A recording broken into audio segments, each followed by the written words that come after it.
everyone, it's me again, anyway, Black Swan, back again with another video. And we're gonna change up the lineup a little bit today.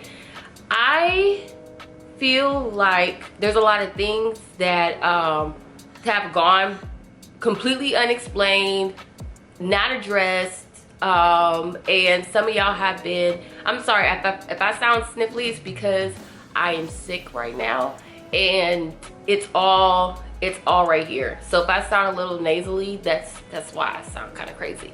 But anyway, there's been a lot of things, issues, questions, concerns that I've completely ignored over the past year. So I feel like at first, this was a long thought process. At first, I felt like I don't have nothing to prove to nobody, you know, and it is what it is, you know. It was my ego making me feel like nobody deserved my explanation of my actions. And me, I feel like this: if you're gonna put a video out for the world to see, how are you given the right to just be like, I can do what I want, I don't owe nobody nothing? You put the information out, so you can't be mad or feel some type of way when people are gonna question you about the content that you put out, okay? You put it out there for people to see and to regurgitate any way they so feel deemable. I do feel like for the people who have invested in me as a person, I do want to, you know, give you a little more context. And I'm gonna start off by doing this video addressing rude comments and or advice. So, and then on top of it, I'm gonna say something nice. It's not gonna be one of those videos where I'm reading mean comments and just like clapping back, because I feel like clapping back is the easiest outlet for people to address situations. That's too easy. I like the hard way.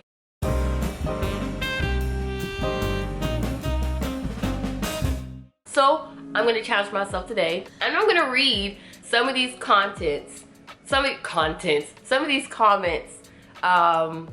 about me, and a lot of them are pretty brutal, and I'm gonna find something nice about it, and or I'm going to answer. If it's an actual question, I'm gonna answer the question, and or I'm gonna say something nice. Like if it's an opinion, I'll say something nice. I'm gonna find a lesson out of it, and I'm doing it to show you there's always a lesson in everything. Even if it's just somebody being hateful and spiteful, there's something in there you can get from it.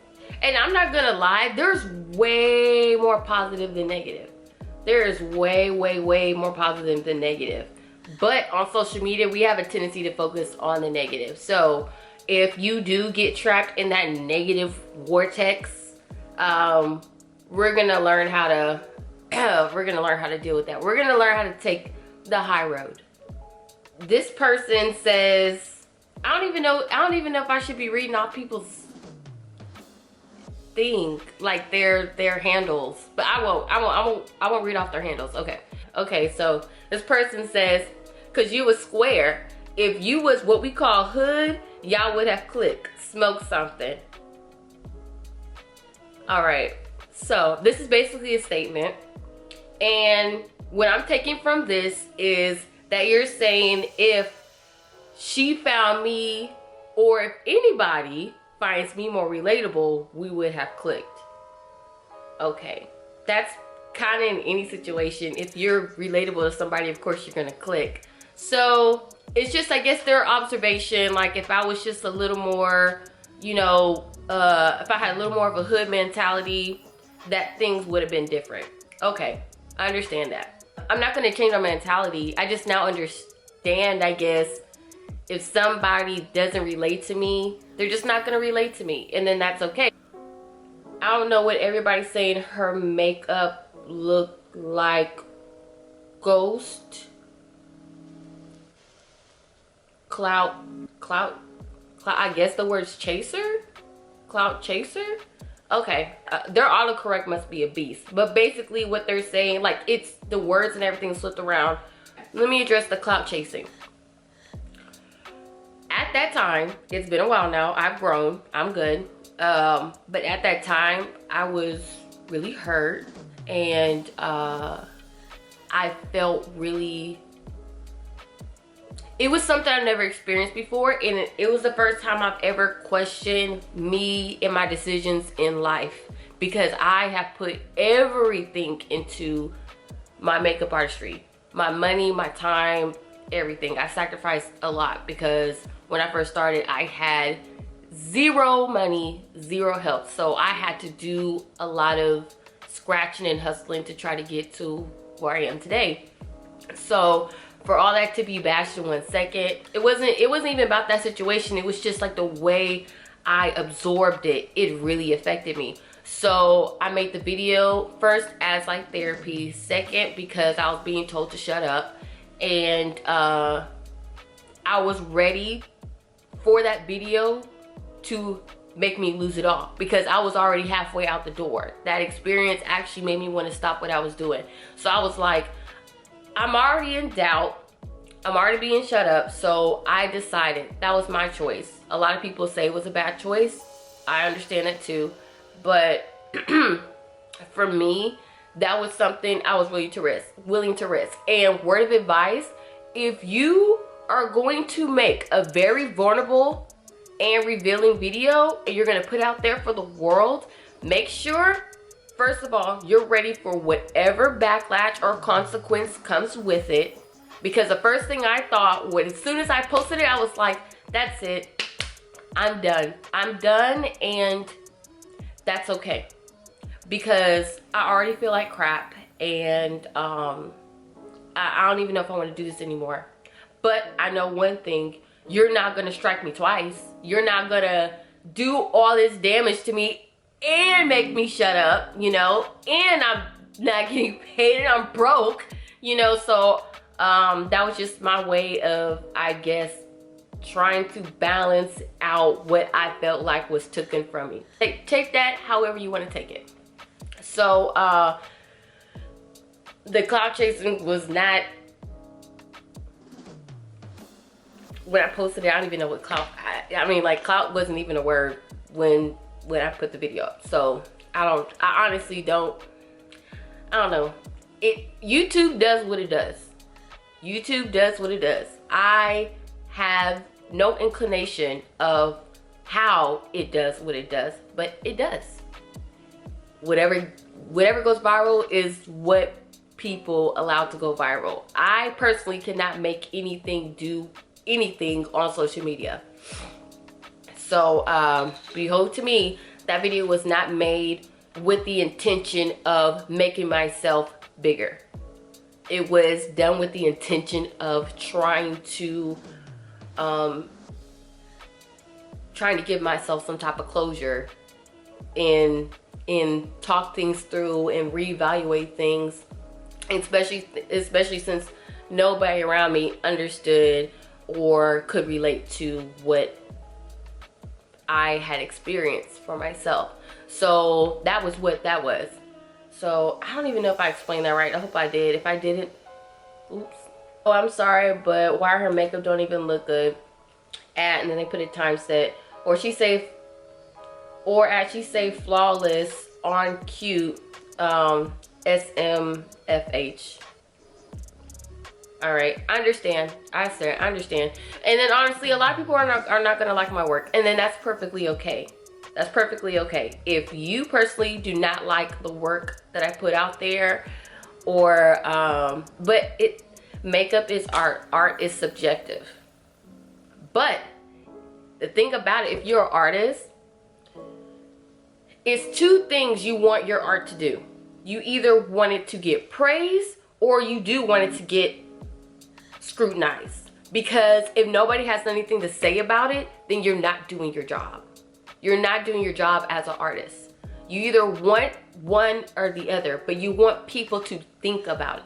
You want people to think about it. So whether you think it's good, whether you think it's bad, you actually taking it in and looking at it and studying it is what art is about. So you could take it that way. But if you're artists, those who get it know, if you are not in that field, you're just not going to get anything I'm saying.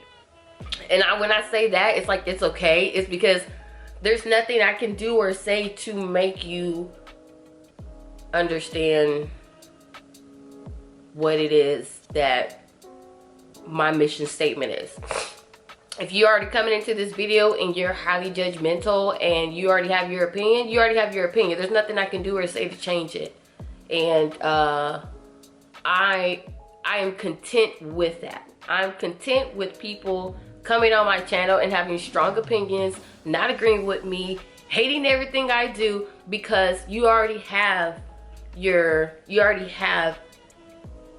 going into this with horse shields on.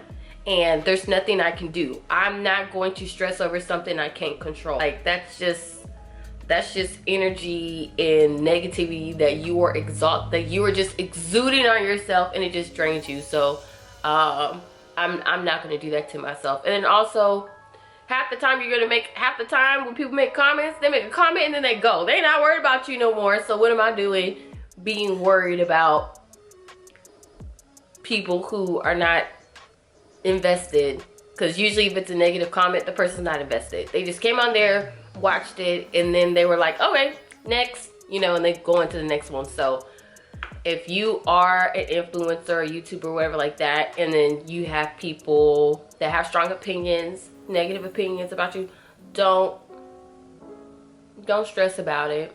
Even if you're not an influencer and you just have like an Instagram page and the negativity or rejection makes you feel some type of way, it has nothing to do with you. It could be somebody just trolling. It could be somebody who just had a really bad day, and the way they express their day is to put heat off on other people.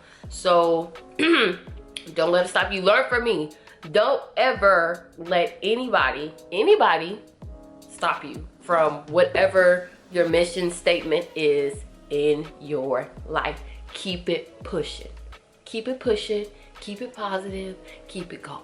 Oh, this comment says, you said you had appointments already for that day, but you had to call, text, email, DM, and whatever else you had to do to cancel. But then you say you had to drop everything because it is the person's name, the person that the bad client, and at the end of the day, hold on, the comment was like, I guess too long. I had to make him look at the whole thing. When you say you dropped in everything because of blank at the end of the day, but you claim that you only have 5 people for a babysitter, you're going to take your kids to your other appointments. Okay, that is something that that is a very good question that I did not make clear. I used to work out of my home, so I never had to get a babysitter. I never had to worry about it. If I did have people to book, I would, if I did have to travel, it was done far enough in advance for me to get sitters. So at that moment, because it was day of, I didn't have that. My clients were already scheduled to come to me. So my kids were already, you know, ready to chill at the house. You know, cartoons was on, pajamas was ready. You know, they was cool. My kids, they entertained themselves very well. So me being able to watch my kids and do clients, it was just cake, you know. And that's one of the reasons why I decided to freelance, is because I didn't have to worry about if I had a sitter or not, you know, because sometimes sitters are hard to come by. And in the past, I've had to take my baby to a client, but that only happened once, and the lady was super cool, and she put on cartoons. My daughter sat in the corner, but that was something I told her. I was like, I'm extremely sorry that I'm gonna have to bring my child. I can't. My sitter canceled on me the last minute, and it was unforeseen. Like, I just felt so mortified. I felt mortified because I feel it's unprofessional when somebody is calling themselves a professional and then they got a baby on their hip and the baby is a big distraction. So always make sure that if my kids are in the room and I'm handling business, they are not a distraction. But 90% of the time, you're not gonna know my kids are there. Like my kids, literally, they will be quiet in their room. Like people think it's creepy because they're just like, where your kids at? And I'm like, they're in the room, they chilling. They're like, where? But my kids are quiet. They're quiet. They grew up in a quiet environment. They're not loud kids that bang everywhere. My kids are surprisingly very well mannered. I lucked out on my kids. Like my kids are amazing. So yeah, like my son would even tell me, he was like, you got a client today? And then he'll like get his snacks and stuff, and he'll just boop boop boop. He'll go to the room and then he'll poke his head out and be like, you good? You done? You done? You good? Is everybody clear? Is the room clear? And then I'll sit down with my baby girl and I'll be like, okay, mommy has a client, so you have to mind your business. Because my daughter, if you don't give her the speech, she'll be all up in your face, ask you all your business, be all in your Kool-Aid. And you know, I personally don't think this is a view that some people don't have, and that's okay. But I personally feel like little kids should stay in little kids' business, and grown folks' business is for grown folks. So if I'm having an adult conversation, I expect my kids to mind their business. I don't like my kids chiming in when I'm having an adult conversation. You sit over there, you watch Popeye and Scooby-Doo, and we'll be doing our grown folks thing. I don't like to mix the kids with the grown folks conversation, because little kids, first of all, they tell you business. And then second of all, they need to stay kids. They don't need to be dealing with grown folk drama and stress and problems. Like, girl, go play with your dolls. Go play with your dinosaurs. Go do what you need to do, but stay a kid. Don't be up in the adult world, okay? I'm telling you, like, literally. Oh, whoa. Okay, this girl says, how does one speak into existence? I don't know how you've never heard of speaking things into existence, but if you think something all the time and you say something all the time, you're automatically unconscious going to make it happen. So that's where that comes from. If I think something and I believe it, I'm going to do things to trigger that to happen. And that's why motivational speakers always say, don't say if, say when. You know, don't say can't, say can. So it's like, that's just like the mindset you're gearing yourself up to. So when circumstances do happen, you're prepared for it, and you're doing actions that will lead you to that goal.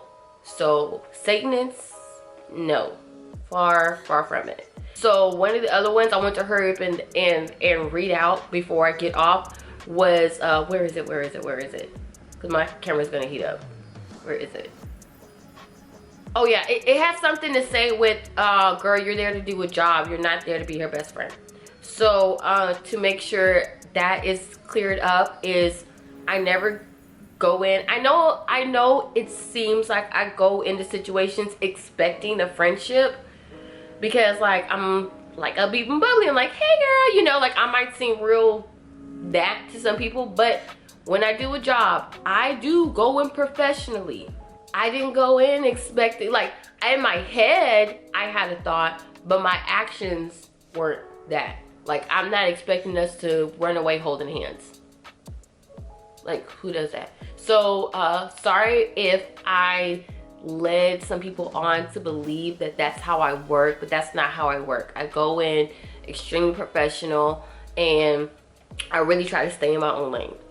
And I'm not there to, you know, make anybody love me. You know, like if you don't like me, you know. So, but I'm always gonna treat you with respect, and hopefully you treat me with respect back. That's all I ask. That's all I ask. I hope this video answered some of your questions that y'all had for like, girl, months, girl, months, child, months, because Lord knows I was just kind of like, I'm not gonna answer anything, I'm good. So and I apologize for having that attitude with some of y'all, because some of y'all are like, y'all really level-headed and supportive. Hey y'all, I'm rambling. That's gonna be it. That's it. That's it. That's it. Okay, that's it, girl. So yeah, I guess. If you like this, what I just did here, this was like really random. If you like it, please subscribe, hit your notifications bell, and I'll see you on the next one. Bye.